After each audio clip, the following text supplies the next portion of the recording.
Hello everyone भाई, आज मैं विशाल महाजन आपको कराने वाला हूं मैट्रिक्स चैप्टर की वर्ड प्रॉब्लम्स। अब वर्ड प्रॉब्लम दो तरीके से बहुत इंपॉर्टेंट है हमारे लिए। एक तो एग्जाम में वर्ड प्रॉब्लम के बेस पे क्वेश्चन बन गया, मतलब वर्ड प्रॉब्लम की टाइप में ऐसे ही सीधा सीधा क्वेश्चन हमारे पास आ सकता है। दूसरा सबसे इंपॉर्टेंट जो हमें पता है कि केस स्टडी बेस्ड क्वेश्चंस बनते हैं हमारे एग्जाम में और आते हैं।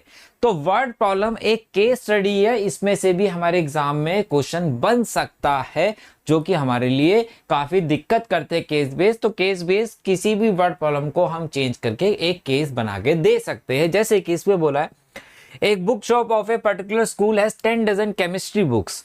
10 डजन केमिस्ट्री बुक्स है, 8 डजन फिजिक्स बुक्स है और 10 डजन इकोनॉमिक्स बुक्स है। देयर सेलिंग प्राइस जो है 80 रुपीज, 60 रुपए और 40 रुपए ईच रिस्पेक्टिवली है। एक बुक का रिस्पेक्टिवली है, मतलब केमिस्ट्री की एक बुक का कॉस्ट है 80, फिजिक्स की एक बुक का कॉस्ट है 60 और मैथ इकोनॉमिक्स की एक बुक का कॉस्ट है 40 एक बुक का। जबकि वो 10 डजन का मतलब 120 बुक्स सेल कर रहा है। एक डजन में 12 बुक्स, तो 10 डजन में कितनी होगी? 120 होगी। Find the total amount will receive from selling all book using matrix algebra, मतलब मल्टीप्लिकेशन। अगर आपसे एक बात बोलूं कि भैया एक बुक 80 रुपीज की है तो 120 बुक्स कितने की होगी, तो आप क्या करते? 120 इंटू 80 कर देते, ऐसी तो करते। प्लस साथ में उसने कितनी बेची भाई? 8 डजन, मतलब 96 बुक बेची। एक बुक कितने की है? 60 की है, तो आप करते हैं 96 इंटू 60। प्लस साथ में और उसने क्या बेची? 10 डजन इकोनॉमिक्स बुक्स बेची। 10 मतलब 120 और एक बुक कितने की? 40 की, तो आप करते 120 इंटू 40 और टोटल कर देते तो आपका सेलिंग प्राइस टोटल अमाउंट आ जाता। ये तो था जो हम बचपन से करते आ रहे थे, लेकिन कह रहे नहीं ऐसे नहीं करना भाई, हमें तो मैट्रिक्स का यूज करके बताओ। मतलब मल्टीप्लाई हो रहा है, मतलब मैट्रिक्स मल्टीप्लिकेशन करनी है, तो इसके लिए हम मल्टीप्लाई कैसी होती है? रो की कॉलम में होती है। तो मैं कैसे लिखता? मेरे पास 120 बुक्स है, तो एक मैट्रिक्स मैंने बना दी बुक्स की। 120 बुक्स है, इसमें 96 बुक्स है और इसमें भी 120 बुक्स है, और एक बुक की कॉस्ट जो मेरे पास केमिस्ट्री की थी वो 80 थी, उसको मैंने रो में लिख दिया। 80 थी, 60 थी, 40 थी, ऐसी है। अब अगर आप मल्टीप्लाई करते तो 120 की 80 में हो जाती, प्लस 96 की 60 में हो जाती, प्लस 120 की 40 में हो जाती। देखो ऊपर वाला कॉन्सेप्ट यही आ गया कि नहीं आ गया? मैट्रिक्स मल्टीप्लाई से किया भैया, टोटल तो वही आएगा ना, और मल्टीप्लाई करके भी वही आएगा, लेकिन ये मैट्रिक्स, दो मैट्रिक्स मुझे दिखानी पड़ेगी, तभी मेरा क्वेश्चन में मार्क्स मुझे मिलने वाले हैं। हाँ, अगर कोई एमसीक्यू क्वेश्चन हो वो तो बात अलग है, लेकिन अगर सब्जेक्टिव में है, चाहे वो केस बेस में हो कि नॉर्मल 2-3 नंबर का क्वेश्चन हो, आपको ये पूरे स्टेप करके दिखाने पड़ेंगे। तो मल्टीप्लाई कर लेते हैं भैया, ये कितना हो गया? 6 और एक 9600 हो गया, प्लस 96 इंटू 6 कर लेते हैं भाई, 6 और 3 हो गया, मेरे पास कितना हो गया? 54, 57 हो गया, तो 5760 हो गया, प्लस 12 4 जा 48, तो 4800 हो गया, इक्वल टू टोटल लगा ले भाई 9600 और 4800। तो टोटल करे तो 06 और 7 13 13 और 8 कितना हो गया? 21 का 2 हो गया, 7 9 प्लस 7 16 16 4 20, तो 20,160 मेरा आंसर आ गया। 20,160 रुपए उसने सेल करी है, इतने रुपीस की तीनों बुक्स सेल करी है। सेलिंग अमाउंट मेरे पास टोटल आ चुका है। A trust fund है 30,000 must be invested in two different bonds। एक ट्रस्ट के बाद जो है 30,000 रुपए है, उसने कहीं जगह दो जगह इन्वेस्ट किए हैं, ठीक है। द फर्स्ट बॉन्ड पे 5% है, पहले बॉन्ड पे 5% इंटरेस्ट दे मिल रहा है उसको, और सेकंड में 7% इंटरेस्ट मिल रहा है। Using matrix multiplication determine how to divide 30,000 among the two types of the bond. If the trust को जो इंटरेस्ट मिल रहा है वो 1800 रुपीज मिल रहा है इंटरेस्ट, अगर नॉर्मल भाषा में बात करें तो भैया एक पे 30,000 रुपये है, टोटल 30,000 रुपये, एक में 10,000 लगाया, एक में 20,000 रुपये लगाया, मान के चलते हैं। तो हम कैसे करते थे, 10,000 पे कितना इंटरेस्ट मिल रहा है उसे, 5%, ऐसे तो निकलता ना इंटरेस्ट, प्लस 20,000 पे कितना मिल रहा है, 7%, और जो टोटल आता वो मेरा इंटरेस्ट के बराबर होता। ऐसे ही होता, नहीं होता? यहां इंटरेस्ट दिया हुआ है, कह रहा है मैट्रिक्स का यूज करना है हमें, तो मैट्रिक्स में फिर से वही एक रो में एक कॉलम में, लेकिन यहाँ अमाउंट निकालना है, इंटरेस्ट दिया हुआ, यहाँ हमने इंटरेस्ट निकाला तो अमाउंट नहीं पता। अगर इसमें 10,000 रुपये इन्वेस्ट किए तो टोटल 30 थे, तो दूसरे में कितने किए होंगे, 20। तो इसी तरीके से अगर एक में हमने x रुपीस इन्वेस्ट कर दिए तो दूसरे बॉन्ड में क्या 30,000 माइनस x नहीं किए होंगे हमने? बिल्कुल किए होंगे, जो बच गए वही तो इन्वेस्ट किए होंगे। तो एक से हमने रो बना दी और एक से आजा भाई कॉलम बना देते हैं। अमाउंट आ गया यहाँ पे, और इंटरेस्ट कितना परसेंटेज का लग रहा है, एक पे 5% था, 5/100 कर दूं, दूसरे में 7% था, और टोटल मिला के कितना था भाई, टोटल 1,800 रुपीज था, इक्वल टू इंटरेस्ट आ गया। अब अगर मैं मल्टीप्लाई करूं तो देखो क्या ऊपर वाला ही फंडा आता नहीं आता, पहले का 5% के साथ 5% है ना, 50% कर दिया, प्लस 30,000 माइनस एक्स का 7% हो गया, और इक्वल टू 1,800 हो गया। एलसीएम ले लो, क्रॉस मल्टीप्लाई कर लो, ये हो गया 5x plus 2,10,000 minus 7x equal to 1,18,000। ये हो गया मेरे पास भाई, इधर आ गया तो ये हो गया 30,000 इक्वल टू 2x, और x जो आ गया वो 15,000 आ गया। x जब 15,000 रुपए आ गया, अगर 30,000 माइनस x भी कर दूं तो दूसरा अमाउंट भी 15, मतलब दोनों ही, जिसको मैं अभी y बोल लेता हूं, x हो कि y हो, दोनों ही इक्वली अमाउंट से इन्वेस्ट किए गए हैं। 15,000 रुपए दोनों में बराबर इन्वेस्ट किए गए हैं हमारे पास, ठीक है। तो ये मेरा आंसर आ गया। एक और पार्ट है, कह रहा अब इंटरेस्ट 2,000 हो गया, तो इक्वल टू क्या रख देंगे, 2,000 रख दोगे। इसको सॉल्व करके आंसर कमेंट बॉक्स में जरूर बताना कि कितना आपका आंसर सेकंड पार्ट का आ रहा है। बहुत अच्छा क्वेश्चन है, इस पे बोर्ड एग्जाम में क्वेश्चन आया हुआ है, और इस पे केस बेस्ड क्वेश्चन बहुत आराम से बन सकता है कभी भी। क्यों बन सकता है, जरा क्वेश्चन देखे, और केस बेस आपने कभी क्वेश्चन देखे तो आपको अंदाजा लग जाएगा कि ये क्वेश्चन केस बेस में बन सकता है। कह रहे असेंबली इलेक्शन है, क्योंकि ये बुक बहुत पुरानी होती है हमारी सीबीएसई की, क्वेश्चन बहुत पुराने हैं, चेंज कम हुए हैं बहुत। तो अगर आप यहाँ पे देखोगे तो कह रहा है कि पॉलिटिकल ग्रुप है जो अपनी प्रमोशन कर रही है, किस किस तरीके से, बाबा आदम के जमाने की, टेलीफोन कॉल से, वो तो आज भी होते हैं मोबाइल से, ठीक है, लेकिन ये टेलीफोन से कर, लैंडलाइन, हाउस कॉल्स, घर जाके, एंड लेटर्स डाले जा रहे हैं जो आज कोई भी नहीं देखता है, ठीक है। Candidate in 3 ways, telephone, house call and letter, the cost per contact in paisa, और मजेदार बात है कि जो कॉस्ट है वो पैसे में पड़ रही है, ठीक है, is given in A matrix.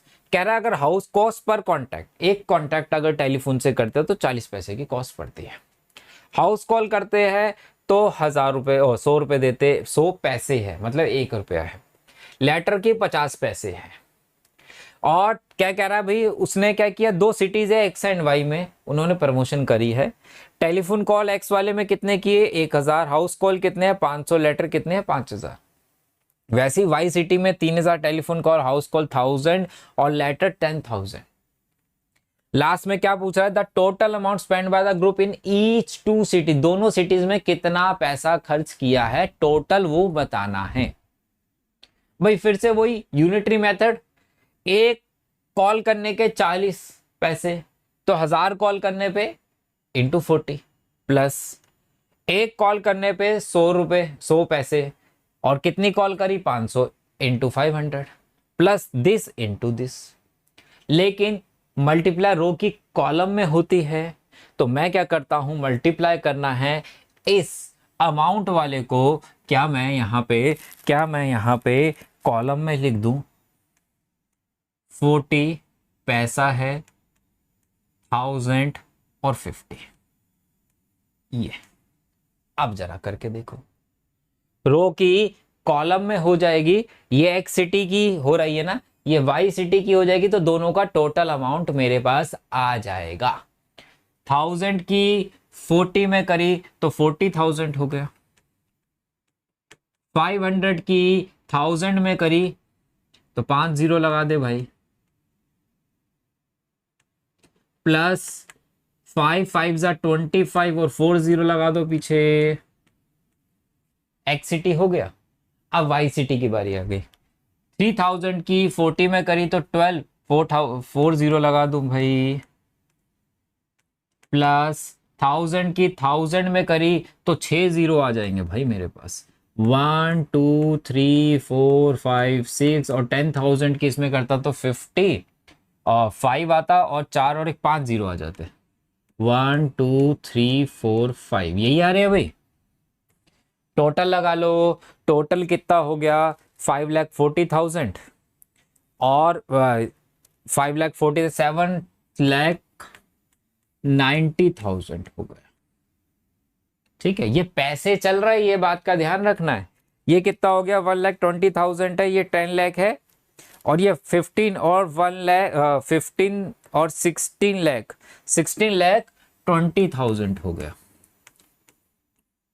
यही है, 3 4 5 6 7, ये पैसे में आया है। अगर रुपीज में करना है तो डिवाइड बाय 100 कर देते हैं, डिवाइड बाय 100 करते तो ये कितना हो गया, 7,900 रुपीज हो गया, और ये कितना हो गया भाई, 16,200 रुपीज हो गया। लो जी, एक्स और वाई की मेरी टोटल अमाउंट आ गया। आपको शुरू में ही 100 से डिवाइड करके रखना था, कर सकते थे, लेकिन हमने लास्ट में रुपीज में निकाल लिया, तो ये मेरा रुपीज में कॉस्ट आ गई, ये एक्स सिटी की आ गई, ये वाई सिटी की कॉस्ट मेरे पास आ गई। इतना खर्चा वो कर सकते। तो अब केस बेस में कैसे आ गया कि एक्स सिटी की कॉस्ट बता दो कितनी है भाई, इतनी है, वाई सिटी की कॉस्ट कितनी है भाई, इतनी है।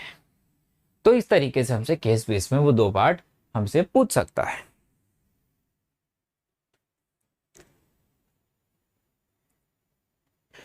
नेक्स्ट क्वेश्चन देखते हैं भाई, बहुत ही प्यारा क्वेश्चन है, मिसलेनियस एक्सरसाइज का क्वेश्चन है, बुक का ही है।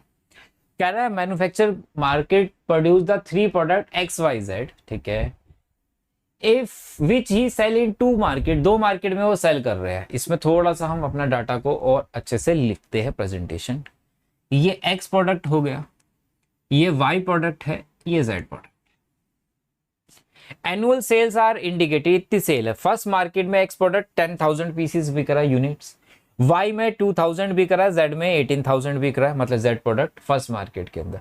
सेकंड मार्केट के अंदर एक्स जो है 6,000 यूनिट बिक रही है, वाई जो है 20,000 यूनिट बिक रही है, और जेड जो है 8,000 यूनिट बिक रही है, सेल हो रही है।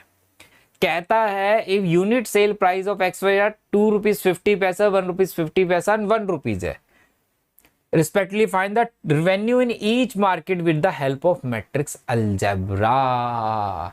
सेल प्राइस दे रखा है, कह रहा है टोटल सेल पहली मार्केट और दूसरी मार्केट की कितनी होने वाली है। तो कैसे निकालोगे, सेल प्राइस दे रखा है, सेल प्राइस 1 यूनिट का दे रखा है, यहीं पे लिख दूं मैं 2 rupees 50 paisa, 1 rupee 50 paisa and 1 रुपी। अब अगर रो की कॉलम में मल्टीप्लाई करूंगा तो पहली मार्केट की सेल प्राइस आ जाएगी टोटल, इसकी करूंगा तो सेकंड मार्केट की आ जाएगी। ये किसका है, ये मेरा एक्स का है, ये वाई का है, ये जेड का है। तो एक्स की तो एक्स में मल्टीप्लाई होनी चाहिए ना, करो जरा। 10,000 की 2 रुपीज 50 पैसा में करी तो 25,000 आ गया, प्लस 2,000 की 1 रुपी 50 पैसा में करी तो 2 और 1,000 3,000 आ गया, प्लस 18,000 की 1 में करेंगे तो 18,000 ही आ जाता। तो पहली मार्केट की कॉस्ट आ गई, सेल प्राइस, सॉरी 6000 की 2 रुपीज 50 पैसा में करी तो 12 और 3 कितना हो गया, 15 हो गया, प्लस 20,000 की इसमें करी तो 20 और 30,000 आ गया, ये कितना था भाई, ये 3000, 2 और 3000 आना था, 30,000 क्यों लिखा गया भाई, गलती से लिखा गया, 3000 है, ये आएगा 30,000 प्लस 8,000 की 1 रुपी में करी तो 8,000, तो टोटल अमाउंट अगर हम एडिशन करें तो कितना हो गया भाई मेरे पास, ये 21 हो गया, ये 46,000 हो गया। तो पहली मार्केट की सेल प्राइस 46,000 है और दूसरी मार्केट की बात करें तो 30, 45, 53,000 है। ये मेरा सेल प्राइस आ रहा है, क्या आ रहा है भाई, सेल प्राइस आया। ये फर्स्ट मार्केट का सेल प्राइस आ गया, ये सेकंड मार्केट का आ गया, फर्स्ट का और सेकंड का। अब कहानी में ट्विस्ट आता है, मतलब सेकंड पार्ट पूछता है। अब ये भी केस बेस पे हमारे पास क्वेश्चन बन सकता है। देखो पहला पार्ट उसने पूछा टोटल सेल अमाउंट कितना है, ऐसा भी पूछ सकता है कि दोनों मार्केट का टोटल सेल अमाउंट कितना है, तो दोनों को ऐड कर देते भाई। सेकंड पार्ट में क्या पूछ रहा है, कह रहा है the unit cost of the above 3 commodity 2 rupees 1 रुपया 50 पैसा, find the gross profit. Gross profit, profit अगर निकालना है तो प्रॉफिट का फॉर्मूला क्या पढ़ा हुआ है भाई आपने, sale price minus cost price. Sale price तो आपने निकाल दिया, लेकिन अब मेरे से क्या बोल रहा है, इसका मतलब कह रहा है कॉस्ट प्राइस निकाल के दो भाई मुझे, तभी प्रॉफिट निकाल पाओगे। तो कॉस्ट प्राइस निकालने के लिए मैंने क्या किया, यहां पे अब एक नई मैट्रिक्स, इसको हटा देना, या एक नए पेज पे लिख लेना, मैं यहीं पे लिख देता हूं 2 रुपीज है, 1 रुपीज है और 1/2 कर देता हूं, 50 पैसा है ना, डिवाइड बाय 100 कर दिया। अब निकाल लेते हैं, 10,000 की 2 में करा तो 20,000 आ गया, प्लस 2,000 आ गया,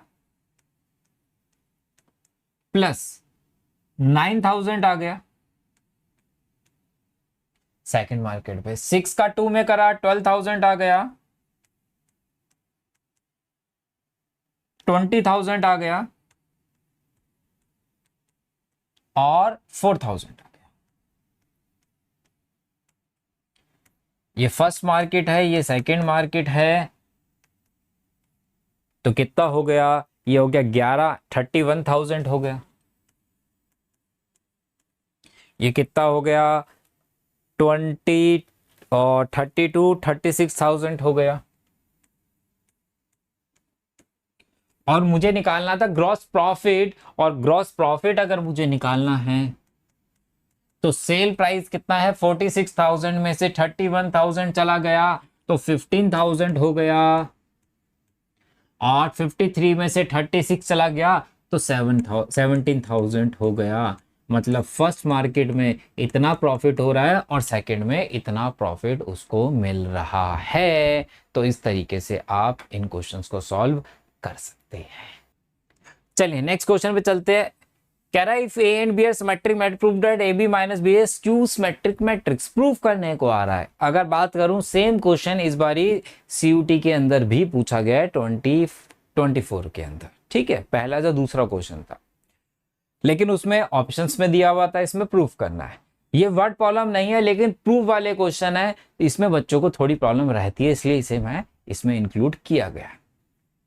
A and B are symmetric matrix, A और बी सिमेट्रिक मैट्रिक्स है तो A transpose equal to A के और B transpose equal to B के बोल सकता हूं।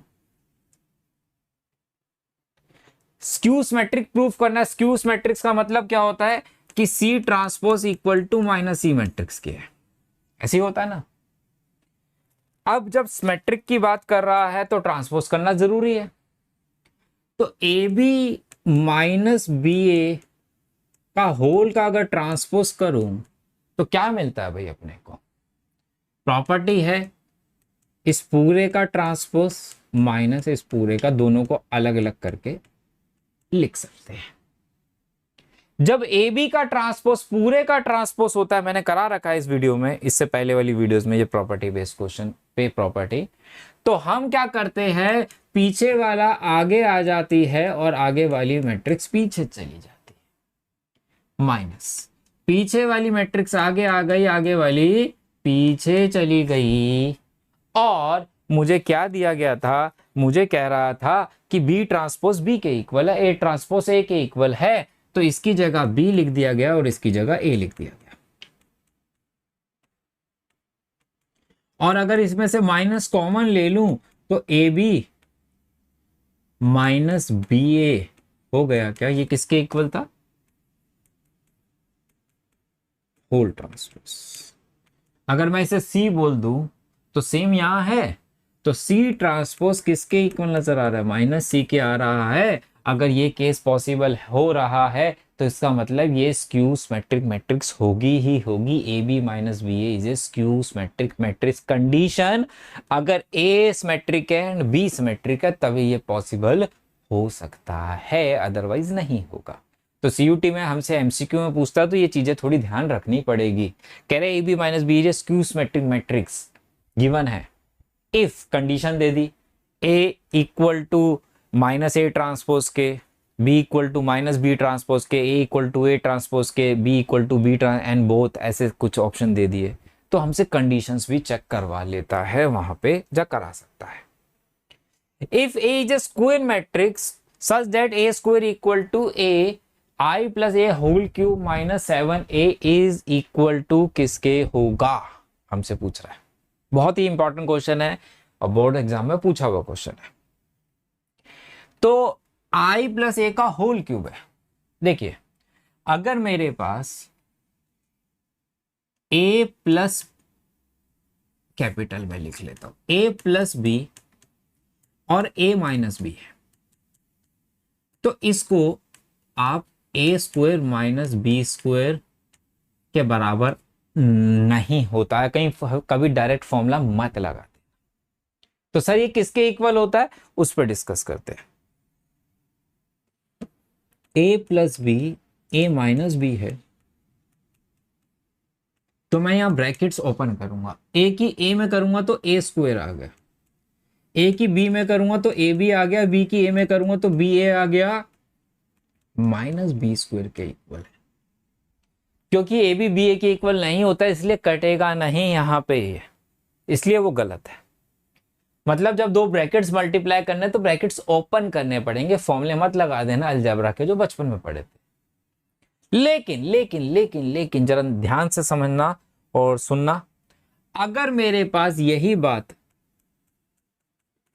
आई के केस में होती, ए और बी दो मैट्रिक्स थी लेकिन आइडेंटिटी मैट्रिक्स आ गई बीच में कहीं, तो अगर मैं मल्टीप्लाई करता तो मेरे पास ए square minus A I plus I A minus I square होता है ना।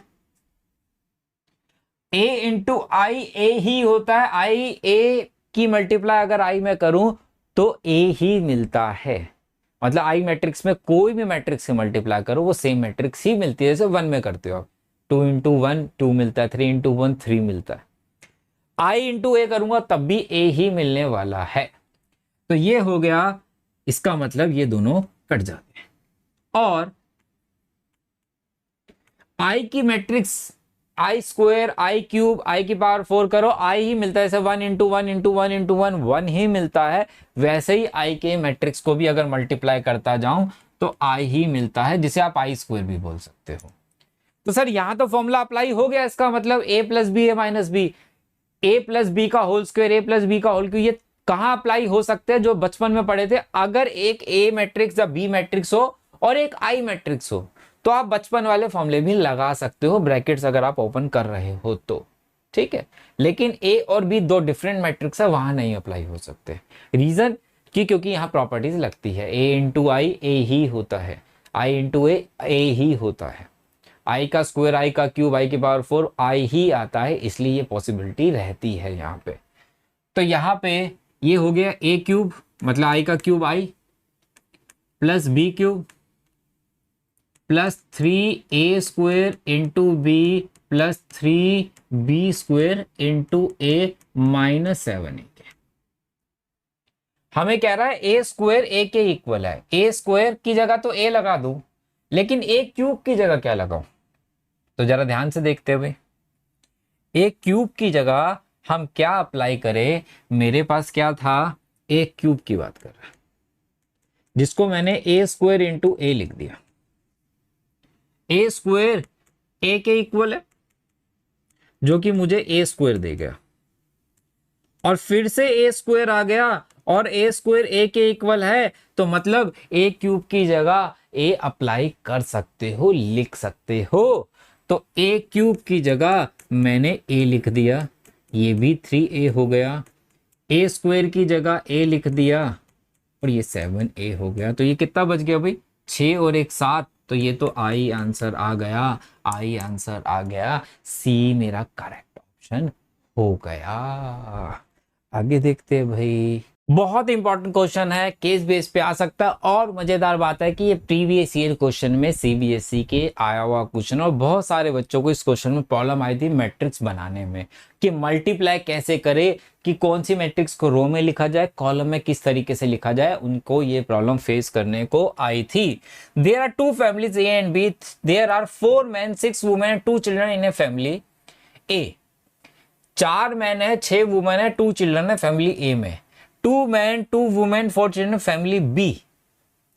Daily allowance for calories is, उनको रिकमेंडेड किया गया है कि भैया मैन को कैलोरीज जो चाहिए वो 2400 चाहिए, वुमेन को 1900 चाहिए, और चाइल्ड को 1800 चाहिए। और प्रोटीन जो है वो 55 ग्राम चाहिए, वो मैन को 45 चाहिए, वुमेन को चिल्ड्रन को चाहिए, चाइल्ड को चाहिए 33 ग्राम।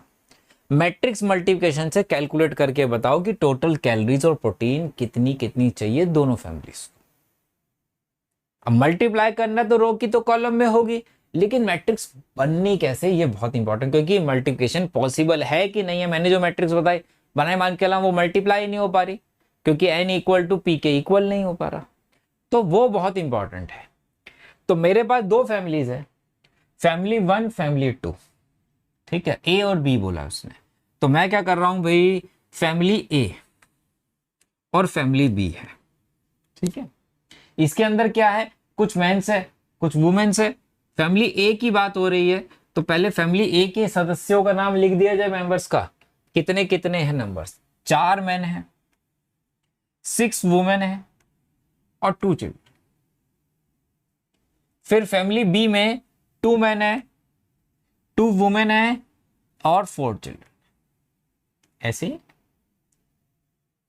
अब उन्हें रिक्वायरमेंट क्या थी भैया, मेन को और वुमेन को और चाइल्ड को कितनी कैलोरी चाहिए और कितने प्रोटीन चाहिए।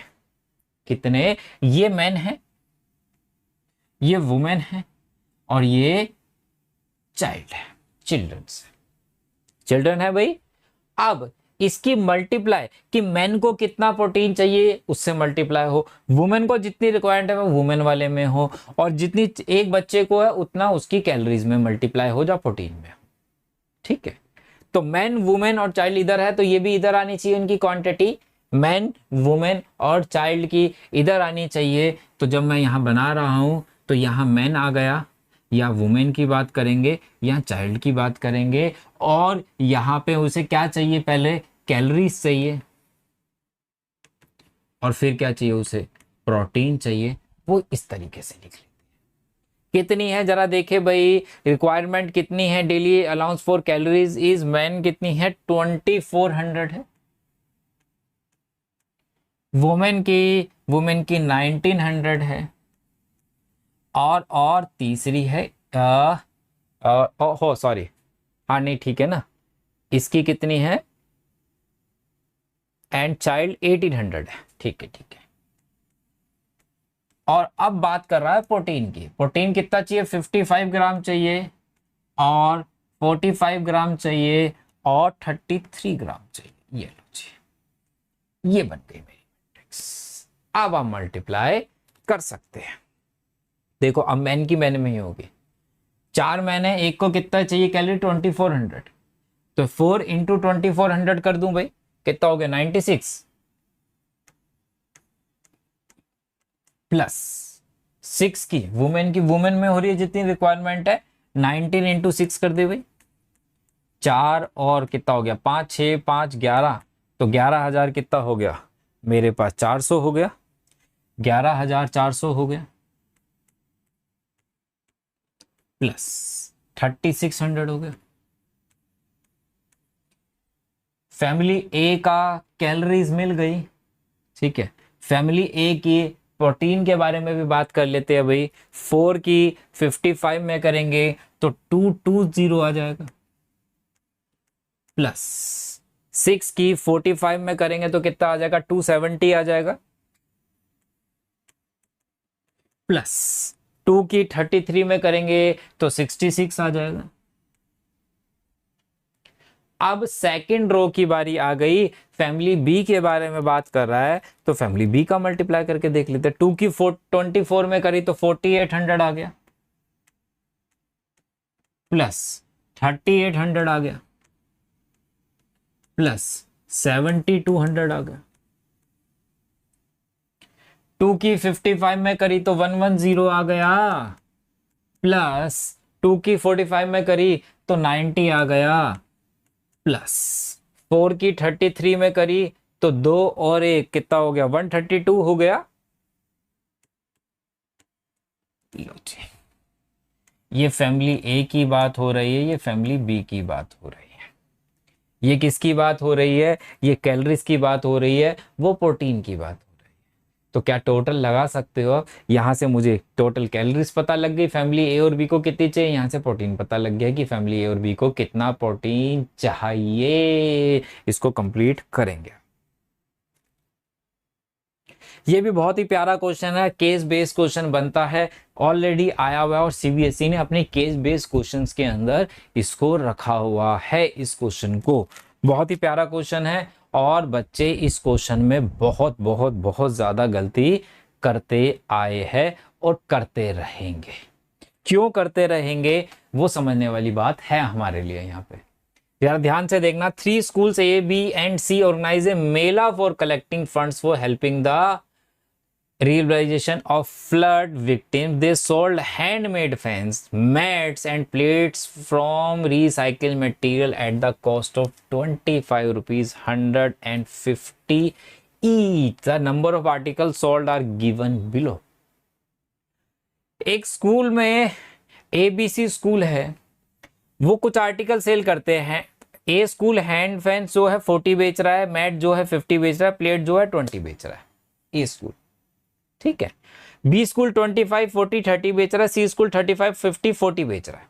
चलो ठीक है, आगे देखते हैं।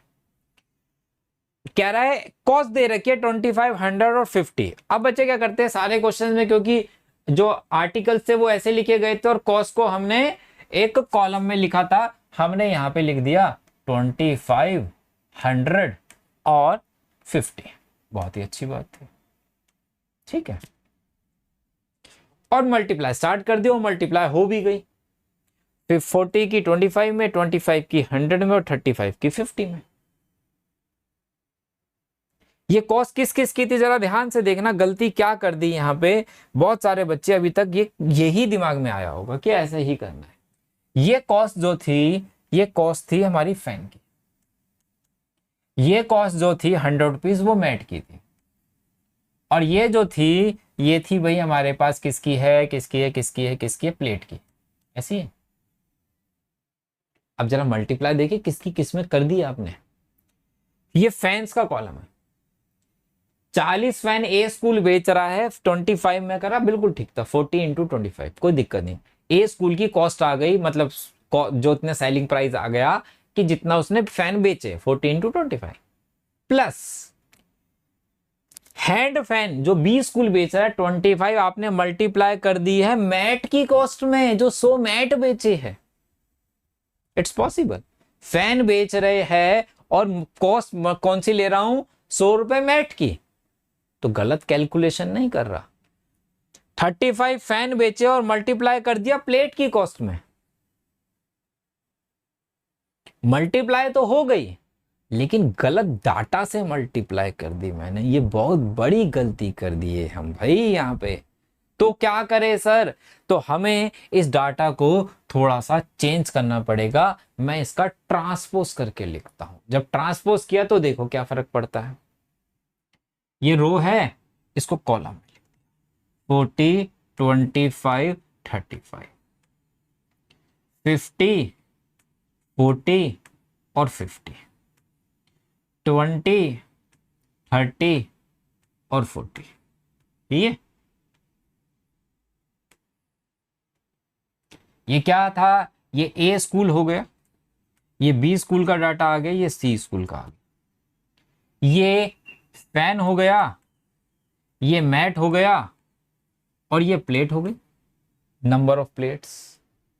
अब कॉस्ट को अगर मैं कॉलम में लिख दूं तो कितनी बन रही है, 2550 बन रही है। ये क्या है, ये फैन की कॉस्ट है, ये मैट की कॉस्ट है, ये प्लेट की कॉस्ट है। आप जरा मल्टीप्लाई करके देखो क्या आ रहा है, 50 इंटू 20, फैन की कॉस्ट फैन में मल्टीप्लाई हो रही है तो कितना हो गया, 100 हो गया तो 1000 आ गया, प्लस मैट का मैट में मल्टीप्लाई हो रहा है, 50 मैट बेचे, एक मैट की कॉस्ट 100 रुपए है तो 5000 रुपए हो गए, प्लस एक प्लेट 20 प्लेट है, एक प्लेट की कॉस्ट 50 रुपए है तो 1000 रुपए हो गया। ये स्कूल ए की कॉस्ट आ गई, मतलब जो भी उसने सेलिंग करी। अब बी पे आ जाओ, 25, 25, 625 हो गया, प्लस 4000 हो गया, प्लस 1500 हो गया। थर्ड में आ जाओ, 35 इंटू 25 कर लेते भाई, 35 इंटू 25, 5 का 2 हो गया, 15 2 17 हो गया, 0 और एक 6 और एक 7 हो गया तो 5 7 875 हो गया, प्लस 5000 हो गया और प्लस 2000, टोटल लगाए 6 और 7000 हो गया, प्लस कितना हो गया मेरे पास 55 और 6125 और तीसरा हो गया मेरे पास कितना 7875 रुपीज हो गया। तो कैलकुलेशन एरर हो तो बता देना भाई, हो जाती है कभी कभी, ठीक है। तो इस तरीके से आप इसको केस बेस में भी हमसे क्या पूछ सकता है भाई कि ए स्कूल ने कितने का सेलिंग प्राइस है, बी स्कूल का कितना है, सी स्कूल का कितना है, ऐसे पूछ सकता है। ऐसे पूछ सकता है कि ए स्कूल ने कितने कॉस्ट की हमारे पास फैन बेचे, तो कुछ भी हमसे पूछ सकता है उस चीज को लेके केस बेस के अंदर। तो इस तरीके से आप वर्ड प्रॉब्लम्स को कर सकते हो आराम से, ठीक है। चलिए, अभी भी कोई भी डाउट हो तो कमेंट बॉक्स में मेरे से आप पूछ सकते हैं। मिलते बेटा नेक्स्ट वीडियो में, बाय बाय, टेक केयर।